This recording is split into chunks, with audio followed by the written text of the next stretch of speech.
Hello and a warm welcome to Lunchtime Politics. First, the highlights. President Bola Tinubu sympathizes with families of victims, the people and government of Kaduna State over bombing mishap in Tundumbiri in Igabi local government area.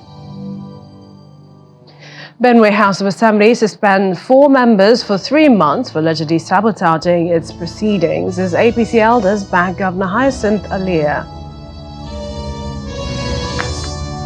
Plus, 2023 presidential candidate of the Labour Party, Peter Obi, fought 15 billion naira allocation for the construction of a new residence for the Vice President.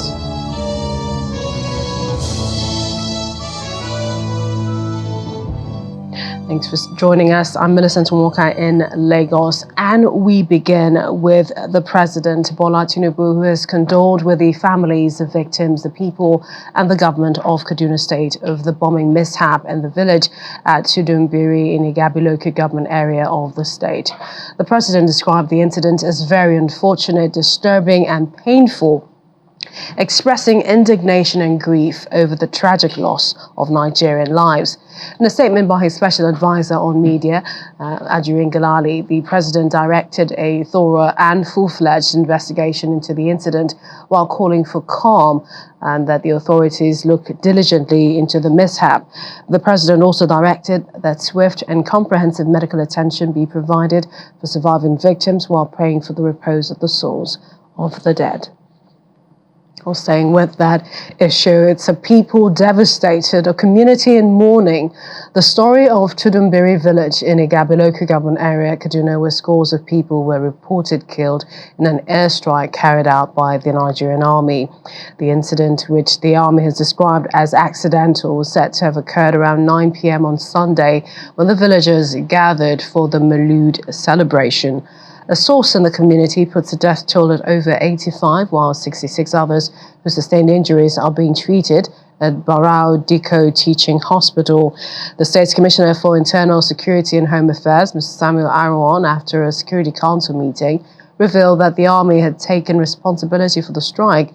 The meeting, which was chaired by the Deputy Governor, Dr. Hadiza Balarabe, was attended by heads of security agencies, religious and traditional leaders. According to Mr. Aruwan, the army troops were on a routine mission against terrorists in the area when the strike occurred. The Kaduna State government this morning has received briefings on Sunday night attack, which left several citizens dead and others injured at Tundumbiri in Igabi local government area of Kaduna State.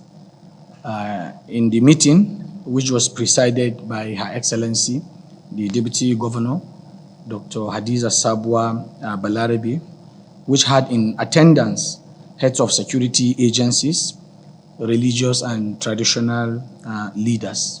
The Nigerian Army explained the circumstances which led to the unfortunate and unintended attack. The GOC 1 Division, Nigerian Army, Major General V.U. Okoro, explained that the Nigerian Army was on a routine mission against terrorists, but unfortunately, some members of the Tundumbiri community were affected. Search and rescue efforts are still ongoing as dozens of injured victims have been evacuated to Barao Diko Teaching Hospital by the government. Like I explained to you, the search and rescue efforts are still ongoing. We will communicate to members of the press further development as we receive. We are sad by this unfortunate incident, and Kaduna State government, under the leadership of Senator Obasani, has condoled members of the entire community. Meanwhile, representatives of the Tundumbiri village who are also at the meeting say the government has apologized over the incident, but they are demanding more. Well, actually accepted that this is an act of God. So we actually believe that it's not a deliberate incident. When such incident happens, definitely you will not see people. You will not see people. Even before these incidents, a lot of the villagers have fled because of this bandit issue. So it's not a situation that people are fleeing right now. Even before this time, they've been fleeing. So it's the issue of these bandits. We have appealed to the government to see to that, to assist the people in that regards. Well, staying with the incident, the Governor Obasani has ordered an investigation into the deadly military airstrike in Kaduna. In a statement he issued to condole with the people of Tudumbiri community, the Governor explained that his administration is determined to prevent a repeat of the incident. He gave the assurance that the security and protection of the people remain priority in the sustained fight against terrorists, bandits, and other criminal elements in the state. He promised that the Kaduna State government will be responsible for the treatment of the injured and related logistics, appealing to affected community and everyone in the state to be calm and continue to support the security forces in the battle against terrorists. Now, joining me to talk more about this is Dr. Kabiru Adamu, Managing Director, Beacon Consulting Limited, a renowned firm providing enterprise risk and security management solutions in Nigeria and around the world. Thank you, Dr. Adamu, for joining us. Hi, good afternoon. What's your assessment of this bombing mishap in Tudumbiri in Igabi local government area of Kaduna State? Quite unfortunate development. Like most Nigerians, we woke up to the development on Monday, and since then we've had different statements by different government bodies. The Kaduna State government, the federal government, the president issued a statement today. The Senate also issued a statement, mentioned the issue at plenary yesterday. So all of this quite shocking. As of today, we know that the number is between 85 and 100 plus persons that may have died. This is not the first time that we're seeing friendly fire killing Nigerians. Unfortunately, in the previous occurrences, similar statements were issued. What we haven't seen is the result of those statements and the investigations that followed those mishaps. And perhaps that is the problem.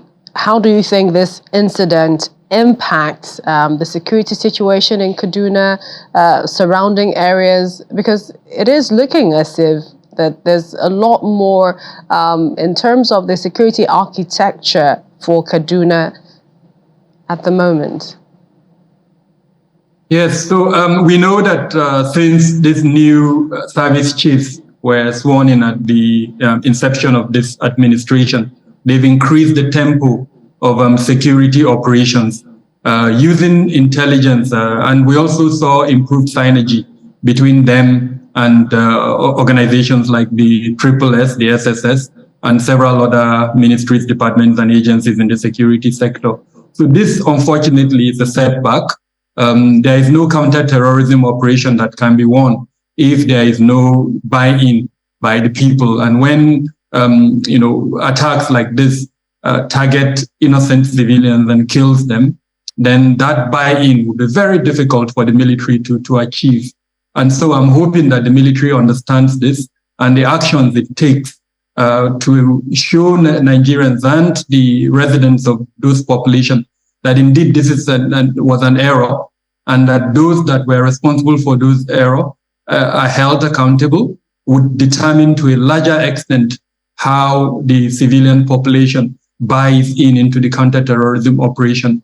Like I mentioned earlier on, there have been several instances. The most recent was in Nasarawa State earlier this year. We've not been told who has been held accountable for that incident. So I hope this would not be another incident that will be swept under the carpet. And let's not forget, technology was also used, we understand, drones used to target alleged terrorists or bandits. Yes, so this is another major worry. And we know that from 2021 into 2022 up until this year, several security forces, ministries, departments, and agencies have acquired unmanned aerial vehicles that have military capabilities, including the police. Now, the question, and that's what I'm hoping that the inquiry by the federal government that has been announced by the president will look into, is there a framework for the acquisition of these drones? Now, if there is a framework, and I doubt there is one, what are the operational procedures for the deployment of these unmanned aerial vehicles? For instance, who authorizes their usage? At what point would their usage become legitimate? In other words, the rules of engagement. So these are the things that I'm hoping that the investigation would reveal. If one does not exist, then I strongly urge the coordinators, the Office of the National Security Advisor, the Ministry of Defense, and the several other coordinating elements to ensure that we have such a framework, and to also ensure that the operational procedures for the deployment of these military-grade drones are done within both national and international standards, so that the civilian casualties that we're seeing that is growing, unfortunately, is reduced to the best and barest minimum.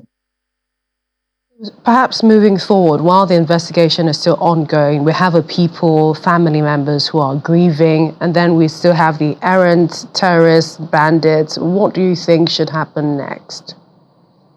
Well, it's a good thing that the Kaduna state government has set up, a commission of inquiry, as it were. And of course, we've seen the involvement of the State Emergency Management Agency. I know they've been deployed to the location. I know they've supported the families of the victims and the victims. But beyond that, I think we need to show more heart, as it were, show our humanity more. Every Nigerian should stand up, whatever little ounce of support we can give out to those innocent villagers. I think we should give out. And of course, the federal government. One of the things that I know have been coming out of the village is what type of compensation would be meted out to them. I think even though that conversation is early, but the processes that would reassure the villagers that there will be some form of compensation should be begun, so that at least they see both the state and the federal government working in alignment towards ensuring, for instance, that the succor they need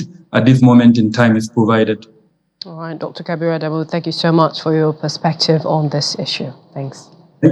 Thank you for having me.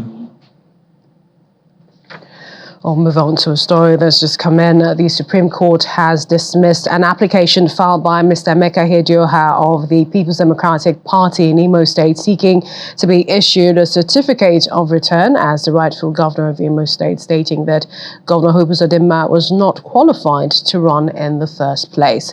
It was a ruling by Justice Tijani Abubakar where the Apex Court dismissed the application for lacking in merit, describing it as unnecessary and vexatious. The court upheld the ruling that declared Hope Uzodinma of the All Progressives Congress as duly elected governor of Imo State. The court also awarded the cost of 40 million naira against Michael Zekame, senior advocate of Nigeria, for bringing the matter before the court. This final judgment on the suit is coming shortly before the completion of the first tenure of Governor Hope Uzodinma in office.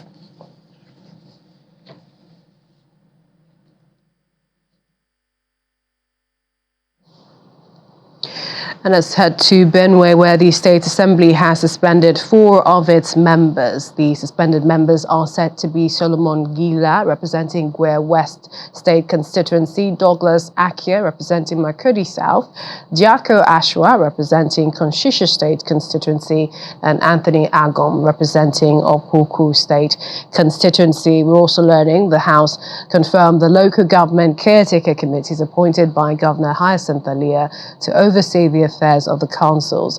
Well, this is following a meeting where selected elders of the All Progressives Congress in the state passed a vote of confidence in the governor. It's not the usual political party meeting to discuss the affairs of the party, but one which the All Progressives Congress APC convened to manage the brewing crisis within its fold in Benue State. By afternoon, elders of the state APC had begun arriving at the government house. The meeting was convened to discuss the suspension of 4 legislators for allegedly sabotaging the screening of local government caretaker committee members. Party leaders head into the governor's conference hall at his official residence for a solidarity meeting following last week's local government and state working committee resolutions that target new local government leadership. At the end of the meeting, former Senate President Ame Ebute, alongside Senator Barnabas Gemade and General Lawrence Onoja, briefed the press. We see this as a deliberate attempt to distract the Reverend Father Alia-led administration from fulfilling its campaign promises to the people of Benue State. This unfortunate incident by the APC LG chairman has opened a vista for the opposition to take full advantage. I was quoted as one of those who attended a Zoom meeting with the governor to conclude plans with the National Secretariat of People's Democratic Party to move there. How can there be an opposition senator moving a motion in the House against actions of a governor, and on the same day, the governor is meeting with opposition party in making preparations to move there? All these things should not be taken seriously. At the new banquet hall on the other side of the government house where the State Assembly conducts plenary, 4 members of the legislature were suspended for alleged sabotage of plenary where the local government caretaker committee chairmen were being screened. The following: Douglas Akia, Honorable representing Makurdi South State Constituency; Honorable Atoni Agom, representing Opoku State Constituency; Right Honorable Diako Cephas, representing Konshisha State Constituency; Honorable Gila Solomon, representing Gwe West State Constituency, be suspended for interrupting the business of this honorable house and holding us for hours. When the dust settles, Governor Alia inaugurates the caretaker committee chairman at about 1 a.m. on Tuesday morning at the government house. Well, for more on the or what some would call intra-party squabbles in Benue State, the Benue State APC Publicity Secretary Dan Imohu joins me now from our Abuja studios. Thank you for joining us. First, do you find it unusual that Governor Alia inaugurated the caretaker committee chairman today at 1 a.m.? Well, I don't really find it unusual given the relationship that the governor has been having with stakeholders of the party and the party itself in Benue State.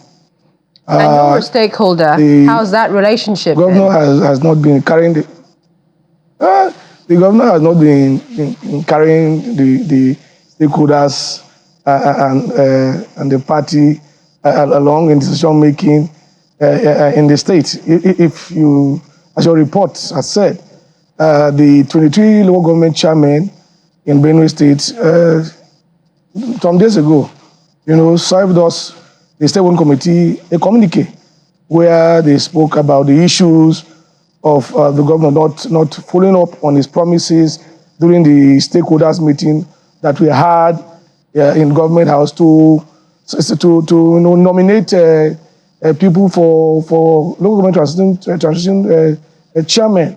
Of course, in that stakeholders meeting, the governor, exercising the House earlier, told stakeholders and the party that they should go and select three names for chairman, deputy chairman, secretary and other members of the council.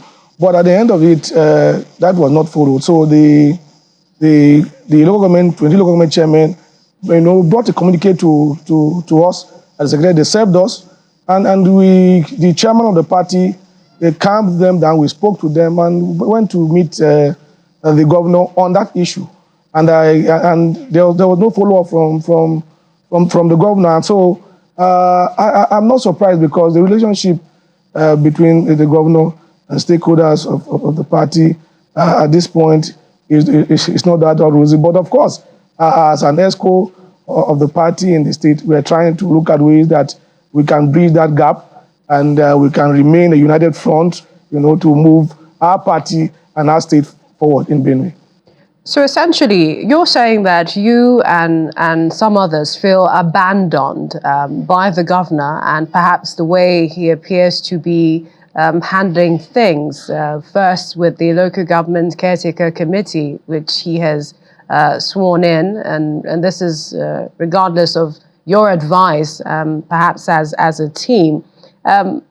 What role, some would say, what role do you really have to play? I mean, why should the governor listen to you if he has perhaps a trajectory as to how things should run, to give him maybe 100% of his campaign promises for the people of Benue State?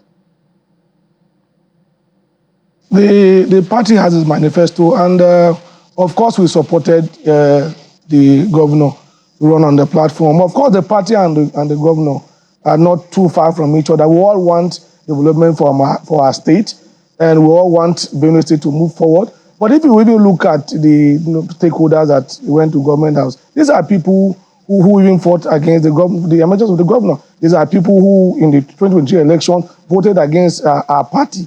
And so, as I've said, of course, the promises the governor has given to the party in terms of policies, in terms of selection for nominations for certain offices and certain roles, the governor has not really kept his promises. And of course, as a party and stakeholders, we have to continue to engage with him, continue to engage with us to move the state forward. Of course, as I've said before, what we all want is development, but the party must be respected. Once you agree terms with the party, of course, you should respect. The politicians are honorable people, and once it is in line, you say certain things and you go back and do other. Of course, it's not right. But as I've said before, those people, those elders we see there, those people of the stakeholders we see there, are even people who worked against our party in the 2023 elections. Indeed. Well, the talk out there is still that, this is a deliberate attempt to distract Governor Alia from fulfilling, those campaign promises. They're saying that there are several means to discuss this. Party, perhaps, some sort of, you mentioned the Constitution, but some other ways to resolve this internally rather than letting the whole world know what's going on. But essentially, how do you think this should move forward? What do you expect the governor to do now? To listen to you, to call you to a table? Are there perhaps party elders who can weigh in on this matter? Yes, of course, the governor, can call the party. All we want is development for our state. The governor can liaise with the party and stakeholders, call real critical stakeholders of our party, and discuss. We all want our state to move forward. We want our party to remain united. We want to fight on a united front. We want to secure our mandate. The people have been voted for our party because they trusted us. They trusted that we're going to be a better alternative. And so there's need for us to come together to work in synergy, the governor, the party itself, and critical stakeholders, so that we'll be able to deliver the goods for our people. But Mr. Emuhon, so far, if you were to assess the governor since he came into office, 6 months ago, how would you assess the development strides? The governor, of course, he has been trying, of course. It's still early. in his tenure, and so we expect that more dividends of democracy will be given to the people in relationship with the party and stakeholders. All right, I'll take that as a good place to leave this. We continue to discuss this issue and hope that this is resolved as an internal family affair. We'd like to thank you, Benue State APC Publicity Secretary Dan Imoho. Thank you so much for joining us on the program. Welcome. Well, we continue talking. This time we're off to Rivers State, where a near political crisis engulfed the state. But then, based on that, some political leaders and stakeholders there, they've commended President Bola Tinubu for his intervention. And that's arising from the feud between Governor Siminalayi Fubara and his predecessor and FCT Minister Nyesom Wike. The group under the aegis, political leaders of Rivers Southeast Senatorial District, say the timely intervention of the president helped protect democracy in the state and pledged their support to his renewed hope agenda. This is the time for governance, and we cannot fold our hands, watch few individuals come up with an action that will distract the governance of our dear state. And therefore, as people from Rivers Southeast Senatorial District, coincidentally who happen to be the fathers, the brothers, the sisters of our dear governor, we cannot fold our hand and watch. We have to come together and let the world know where our positions are, and also to let the world know where we are going to. We therefore unanimously, for ourselves, on behalf of our people, passed a vote of confidence on the governor of Rivers State. We urge him to continue in the good works he is doing to reposition our dear state. Finally, we commend Mr. President of the Federal Republic of Nigeria, Senator Bola Ahmed Tinubu, for his fatherly and timeless intervention in this attempted coup against democracy in Rivers State. Well, the 2023 presidential candidate of the Labour Party, Peter Obi, has also faulted a 15 billion naira allocation for the construction of a new residence for the vice president. The former Anambra State governor stated this in a post on X while asking what has gone wrong with the country. The post reads in part, he says, "We need leaders who show compassion and are willing to sacrifice for common progress and development. Such compassionate and frugal leaders are critical in our journey to the new Nigeria." It describes the development as shocking and disheartening, as according to him, only recently the sum of 2.5 billion naira was included in the supplementary budget for the renovation of the vice president's residence in Abuja. And you've been served lunch here in Lunchtime Politics. Thank you for watching. I'm Millicent Walker. Bye for now.